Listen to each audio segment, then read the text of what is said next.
नमस्कार, जोहार, सत श्री अकाल मेरे साथियों। एग्जाम फाइटर नंबर 1 पे आप सबों का स्वागत है। जेएसएससी सीजीएल के पेपर थर्ड की तैयारी हम लोग कर रहे हैं यहाँ पर, और पेपर थर्ड में झारखंड से रिलेटेड मैटर को देख रहे हैं। और झारखंड से संबंधित जितने भी सेक्शन हैं, हर एक सेक्शन को यहाँ पर कवर किया जाएगा। इसलिए जेएसएससी सीजीएल के जो सीरियस स्टूडेंट हैं और आप हमारे साथ बने रहना चाहते हैं और अपनी तैयारी को धारदार बनाना चाहते हैं, प्लीज़ अभी तक आपने हमारे चैनल को अगर सब्सक्राइब नहीं किया, प्लीज़ सब्सक्राइब करें और बेल आइकन को प्रेस करें, ताकि मैं जब भी वीडियो अपलोड करूं, प्रत्येक दिन इवनिंग को अपलोड करता हूं 5 बजे के बाद 7 बजे के बीच, 5 to 7 के बीच आपको वीडियो मिल जाएगा, नोटिफिकेशन पहुंच जाएगा। तो आज जो हमारा टॉपिक है, झारखंड के प्रमुख पर्यटन स्थल। झारखंड के प्रमुख पर्यटक स्थल से प्रश्न आते हैं और हर एक एग्जाम में यहाँ से 1-2 प्रश्न बनते हैं, और मैंने इसका पूरा कवरेज लिया है। झारखंड के एक भी पर्यटक स्थल को मैंने छोड़ा नहीं है।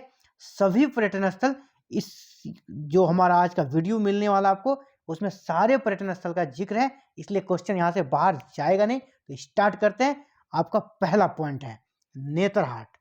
नेत्रहाट बिल्कुल नाम आप लोगों ने सुना होगा, काफी रमणीय स्थल है। नेत्रहाट किस जिले में है? पहला को प्रश्न बनेगा, लातेहार में। नेत्रहाट को छोटा नागपुर की रानी कहा जाता है। छोटा नागपुर की रानी किसे कहते हैं? तो नेत्रहाट को। सूर्योदय एवं सूर्यास्त का दृश्य बड़ा ही मनोरम होता है। आपसे पूछा जाएगा छोटा नागपुर की रानी किसे कहते हैं? तो नेत्रहाट। या पहाड़ों की रानी किसे कहते हैं? पहाड़ों की रानी, तो वो भी नेत्रहाट। पहाड़ों की रानी नेत्रहाट, क्योंकि 7 पहाड़ों से घिरा हुआ शहर है। 7 पहाड़ों से घिरा हुआ शहर है, इसलिए नेत्रहाट काफी इंपॉर्टेंट है। यहाँ पर एक सूर्योदय एवं सूर्यास्त का दृश्य बड़ा ही मनोरम होता है। आपसे पूछा जाएगा सूर्योदय एवं सूर्यास्त का समय किस क्षेत्र का बड़ा ही मनोरम होता है? तो वो नेत्रहाट। किस क्षेत्र को छोटा नागपुर की रानी कहते हैं? तो नेत्रहाट।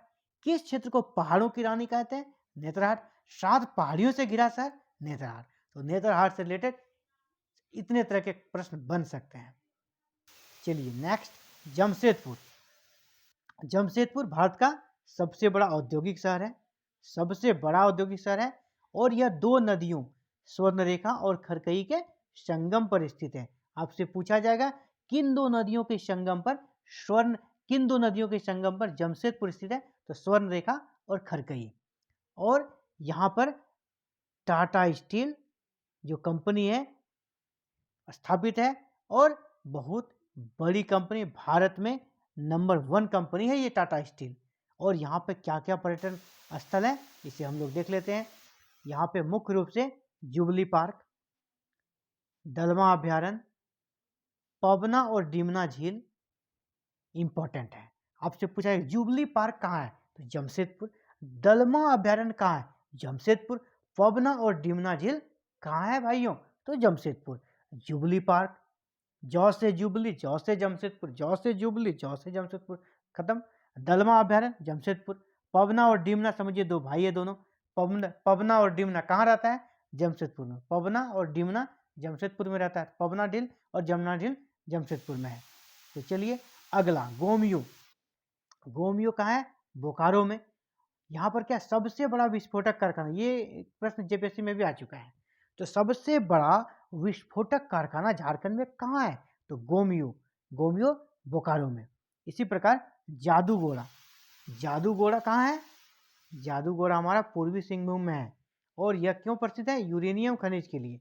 यूरेनियम खनिज के लिए कौन सा क्षेत्र प्रसिद्ध है यूरेनियम खनिज के लिए? तो जादूगोड़ा। जादूगोड़ा कहाँ है? तो पूर्वी सिंहभूम में। सिंदरी। सिंदरी कहाँ है? सिंदरी धनबाद में है। सिंदरी हमारा धनबाद में है। और ये क्यों प्रसिद्ध है? यहाँ खाद कारखाना है। झारखंड का सबसे बड़ा खाद कारखाना यानी उर्वरक कारखाना कहाँ है? सिंदरी धनबाद में। इसी प्रकार झारखंड का एकमात्र राष्ट्रीय उद्यान, नेशनल लेवल का है, ये राष्ट्रीय उद्यान है, और वो कहाँ है? बेतला में। और बेतला राष्ट्रीय उद्यान की स्थापना कब हुई थी? पिछला जीके में हमने पढ़ाया था 1986 में। बेतला राष्ट्रीय उद्यान की स्थापना 1986 में हुई थी, और ये लातेहार में स्थित है। झारखंड का एकमात्र राष्ट्रीय उद्यान है, नेशनल लेवल का, समझ जाइए। पारसनाथ। पारसनाथ बहुत अच्छा धार्मिक स्थल है और यह मुख्य रूप से जैन धर्म के लिए प्रसिद्ध है और जैन धर्म के यहाँ पे बहुत सारे तीर्थ स्थल मिलते हैं और यह झारखंड का सबसे ऊंचा पहाड़ भी है। इसकी ऊंचाई कितनी है ये भी पूछा जाता है अक्सर, 1365 मीटर। तो झारखंड का पारसनाथ कहाँ है? गिरिडीह जिला में। झारखंड का सबसे ऊंचा पहाड़ कौन है? पारसनाथ है। झारखंड का सबसे ऊंचा पहाड़ पारसनाथ। पारसनाथ पहाड़ की ऊंचाई कितनी है? 1365 मीटर।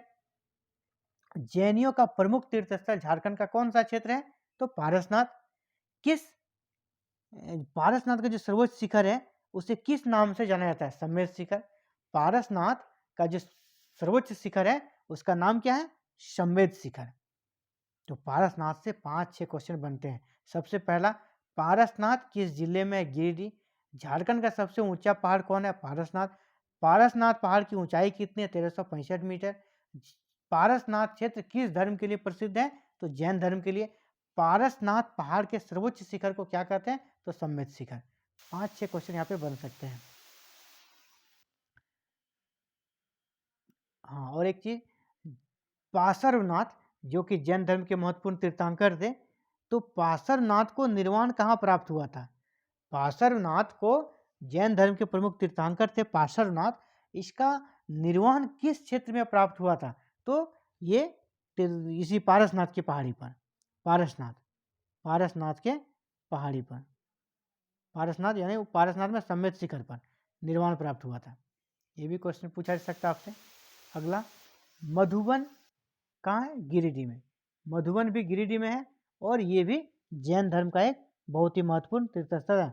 जैन धर्म का महत्वपूर्ण तीर्थस्थल है और यहाँ 2000 साल से भी अधिक पुराना जैन मंदिर मिला है मधुबन गिरिडीह में। 2000 से भी अधिक पुराना जैन मंदिर कहाँ मिला है? मधुबन का है गिरिडीह में। और यह श्वेतांबर संप्रदाय के लिए प्रसिद्ध है। जैन धर्म का 2 संप्रदाय था, एक श्वेतांबर और एक दिगंबर। तो ये जो मधुबन है श्वेतांबर के लिए प्रसिद्ध है और पारसनाथ भी श्वेतांबर के लिए प्रसिद्ध है। यहाँ दिगंबर का नहीं है। श्वेतांबर जो श्वेत वस्त्र धारण करते थे, सफेद कपड़े पहनते थे, और दिगंबर जैन वो थे जो नंगे रहते थे। मतलब आप मधुबन या पारसनाथ जाएंगे तो वहाँ जो जैन मतावलंबी लोग हैं, जैन अनुयायी हैं, वो श्वेत वस्त्र धारण किए हुए रहते हैं, इसलिए इसको श्वेतांबर बोलते हैं। तो 2 स्थल आपका मधुबन और पारसनाथ जैन धर्म के लिए प्रसिद्ध है। इसी प्रकार झारखंड में सारंडा का जंगल भी है जो कि पश्चिमी सिंहभूम में। सारंडा का जंगल कहाँ है? पश्चिमी सिंहभूम में। और झारखंड का सबसे घना जंगल है पारसनाथ जो है, सारंडा जो है झारखंड का सबसे घना जंगल है। तो झारखंड का सबसे घना जंगल कौन है? सारंडा का जंगल। और यहाँ पर सबसे ज्यादा कौन से वृक्ष हैं? तो साल के वृक्ष सबसे ज्यादा है। तो आपसे पूछा जाएगा झारखंड का सबसे घना जंगल, तो सारंडा का जंगल। सारंडा के जंगल में सबसे ज्यादा कौन से पेड़ हैं? साल के पेड़। और किस क्षेत्र को 700 पहाड़ियों की भूमि कहा जाता है? झारखंड के किस क्षेत्र को 700 पहाड़ियों की भूमि कहा जाता है? तो सारंडा क्षेत्र को। और याद रखिएगा, नेत्रहाट को 7 पहाड़ियों का और इसे 700 पहाड़ियों का, कंफ्यूजन नहीं होना है। सारंडा 700 पहाड़ियों का, नेत्रहाट 7 पहाड़ियों का।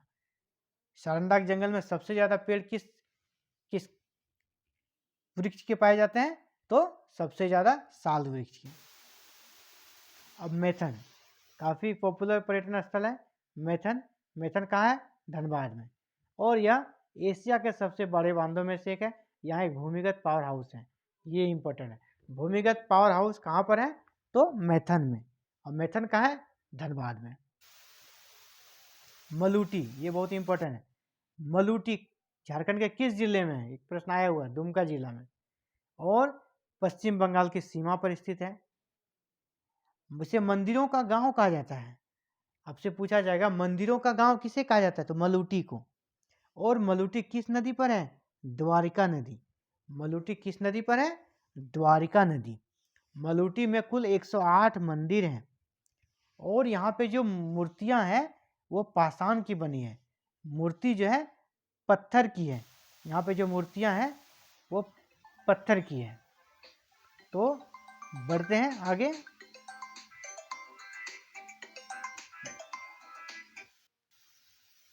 इटखोरी। अब इटखोरी, इटखोरी कहाँ है? इटखोरी हमारा चतरा में है। और इटखोरी क्यों प्रसिद्ध है?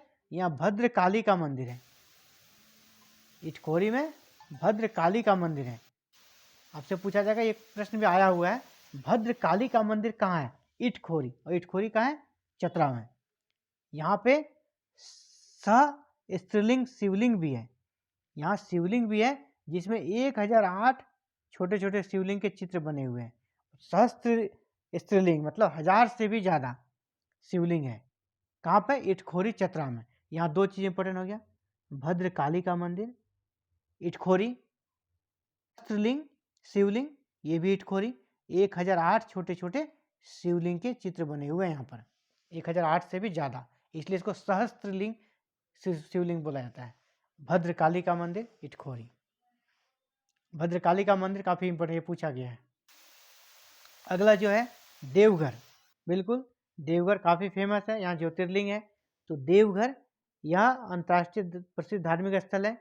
यहाँ श्रावण मास में मेला लगता है। वैद्यनाथ धाम का शिव मंदिर यहीं पर है। आपसे पूछा जाएगा वैद्यनाथ धाम का शिव मंदिर कहाँ पर है? तो देवघर में। श्रावण मास का मेला कहाँ लगता है? देवघर में। बोकारो, बोकारो भी महत्वपूर्ण पर्यटन स्थल है। बोकारो का पूरा नाम क्या है? Old name of Bokaro Marafari. Bokaro का पुराना नाम माराफारी। आपसे पूछो माराफारी किसका पुराना नाम है? तो बोकारो का। और यहाँ पर रूस के सहयोग से तृतीय पंचवर्षीय योजना काल में इस्पात का कारखाना स्थापित हुआ था, BSL, Bokaro steel limited. BSL की स्थापना कब हुई थी? तृतीय पंचवर्षीय योजना में। किस देश के सहयोग से? तो रूस के सहयोग से। और इसने उत्पादन शुरू किया 1972 से। सूर्य कुंड, सूर्य कुंड एक गर्म जल कुंड है जो कहाँ पर स्थित है? हजारीबाग में। आपसे पूछा जाएगा गर्म जल कुंड कहाँ है? सूर्य कुंड में। और सूर्य कुंड कहाँ है? हजारीबाग में। देश का सबसे ज़्यादा अधिक गर्म पानी मिलता है यहाँ पे। पूरे देश में सबसे ज़्यादा गर्म पानी किस जलकुंड से मिलता है? तो वो सूर्य कुंड है। और सूर्य कुंड कहाँ है? हजारीबाग में। इसी प्रकार हजारीबाग का और एक महत्वपूर्ण पर्यटक स्थल है, वो है इसको। इसको जो है झारखंड के हजारीबाग में, वहाँ एक गुफा है। उस गुफा में हैरत अंगेज पेंटिंग मिली है। बिल्कुल पाषाण काल का पेंटिंग मिला है यहाँ पर। पेंटिंग के लिए प्रसिद्ध है, चित्रकला के लिए। तो पूछेगा कौन सा झारखंड का क्षेत्र प्राचीन कालीन पाषाण कालीन चित्रकला के लिए प्रसिद्ध है? तो इसको कहाँ है? हजारीबाग जिला में स्थित है। यहाँ चित्रकारी और लिपि को बुलु इमाम ने दुनिया की पहली लिपि माना है।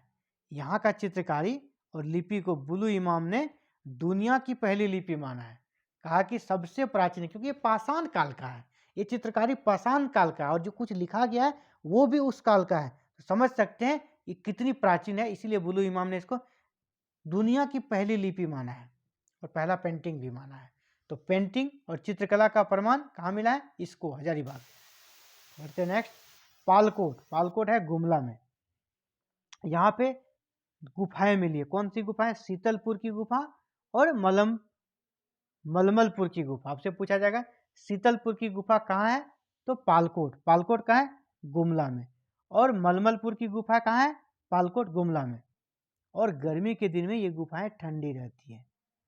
ये जो गुफा का खासियत है शीतलपुर गुफा और मलमलपुर गुफा का, ये गर्मी के दिन में ये ठंडी रहती है। इसी प्रकार बेनी सागर। बेनी सागर कहाँ है? पश्चिमी सिंहभूम में। बेनी सागर जो है वो पश्चिमी सिंहभूम में है। पश्चिमी सिंहभूम के अंतिम छोर पर उड़ीसा सीमा रेखा पर अवस्थित यह हिंदुओं के प्रमुख दर्शनीय स्थलों में से है। यह हिंदू धर्म से संबंधित दर्शनीय स्थल है बेनी सागर में। क्या क्या स्थल है यहाँ पे?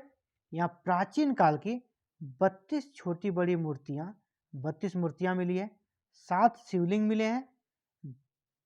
इसके बाद लिपि मिली है। और लिपि कौन कौन सी भाषा? पाली और प्राकृत। तो क्या क्या मिला है? 32 बड़ी मूर्तियां मिली है, 7 शिवलिंग मिले हैं और पाली और प्राकृतिक भाषा में लिखी हुई लिपि मिले हैं। इसका शिलालेख मिला है कहाँ? बेनी सागर, पश्चिमी सिंहभूम। बेनी सागर क्यों प्रसिद्ध है? हिंदुओं के तीर्थ स्थल के रूप में, हिंदुओं के धार्मिक स्थल के रूप में। और बेनी सागर पश्चिमी सिंहभूम में है। यहाँ क्या मिला आपसे पूछा जाएगा? 32 छोटी बड़ी मूर्तियां कहाँ मिली है? तो बेनी सागर में। शिवलिंग का प्रमाण कहाँ मिला है? तो बेनी सागर में। बेनी सागर में जो लिपि मिला है, लिखा हुआ शिलालेख मिला है, वो किस भाषा से संबंधित है आपसे पूछा जाएगा? तो पाली और प्राकृत।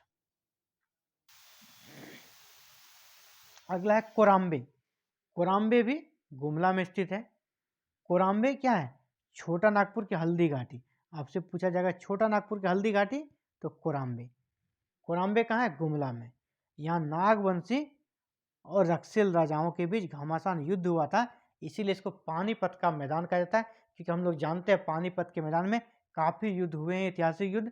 पानीपत का प्रथम युद्ध, पानीपत का द्वितीय युद्ध, पानीपत का तृतीय युद्ध, बहुत सारे युद्ध हुए हैं, इसलिए वो युद्ध का मैदान है। उसी प्रकार झारखंड का जो कोराम्बे है वह भी युद्ध का एक बहुत फेमस मैदान है, इसलिए इसे हल्दी घाटी, जहाँ की अकबर और महाराणा प्रताप के बीच युद्ध हुआ था, और वो भी मैदान जो है, इस प्रकार पानीपत का मैदान काफ़ी फेमस है। उसी प्रकार हल्दी घाटी का मैदान युद्ध के लिए फेमस है, और ये वॉर के लिए फेमस है। हल्दी घाटी का मैदान अकबर और महाराणा प्रताप के बीच यहाँ पे हुआ था वॉर।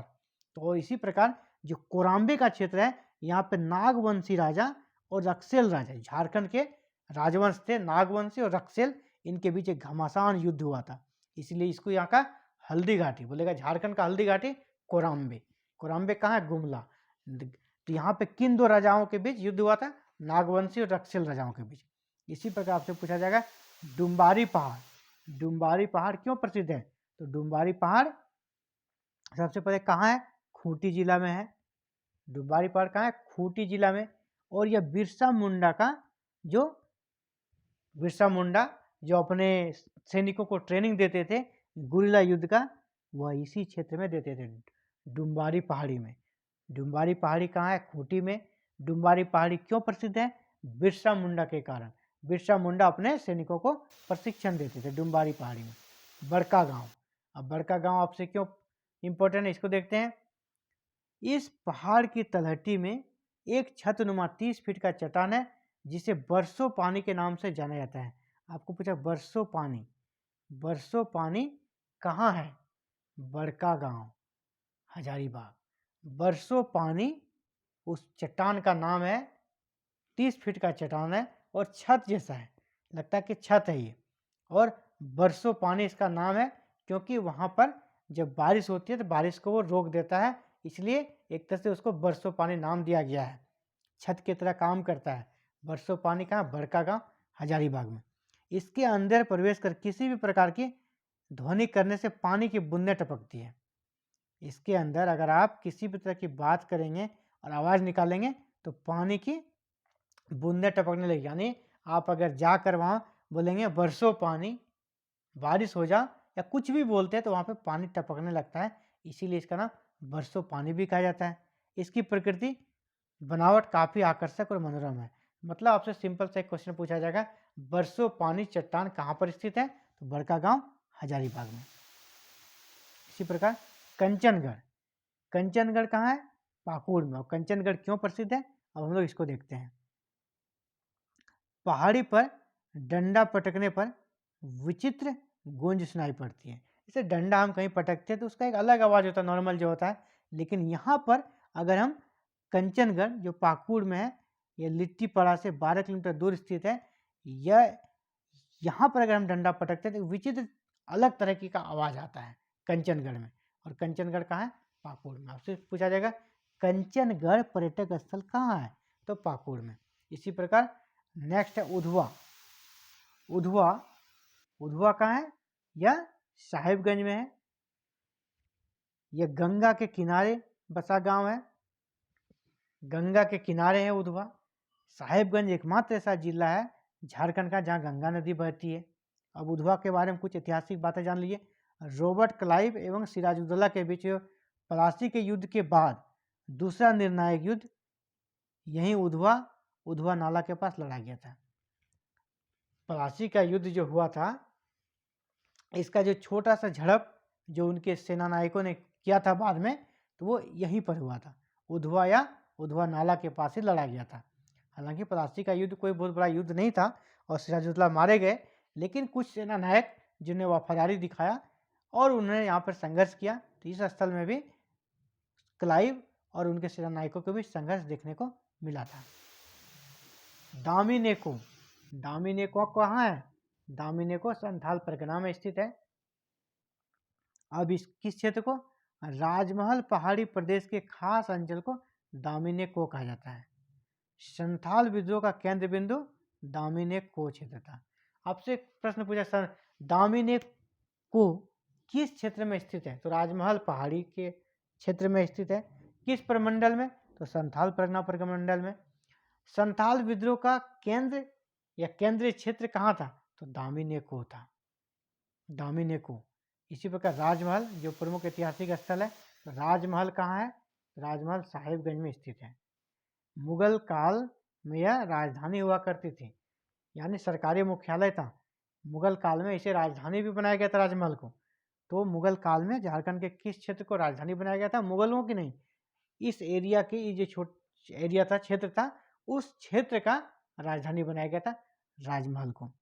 एक तरह से इनका बहुत महत्वपूर्ण मुख्यालय हुआ करता था मुगलों का राजमहल। मझगांव कहाँ है? तो गुमला में। मझगांव क्यों प्रसिद्ध है? यह टांगीनाथ तीर्थस्थल यहाँ पर है। टांगीनाथ तीर्थस्थल कहाँ है? मझगांव गुमला में। यहाँ कौन सा मंदिर है? शिव मंदिर, जो लगभग 12 फीट ऊंचा है। मंदिर के भीतर एक विशाल शिवलिंग है जो टांगीनाथ नाम से प्रसिद्ध है। आपसे प्रश्न यहाँ एक ही बनेगा, टांगीनाथ मंदिर कहाँ है? गुमला के मझगांव में। टांगीनाथ मंदिर कहाँ है? तो गुमला के मझगांव में। बस यहाँ यही क्वेश्चन बन सकता है आपसे। बरही, या यहाँ जो कि हजारीबाग में स्थित है बरही, वो प्रसिद्ध है, औद्योगिक विकास केंद्र यहाँ पर बना है, इसीलिए बरही प्रसिद्ध है। औद्योगिक विकास केंद्र की स्थापना बरही में की गई है।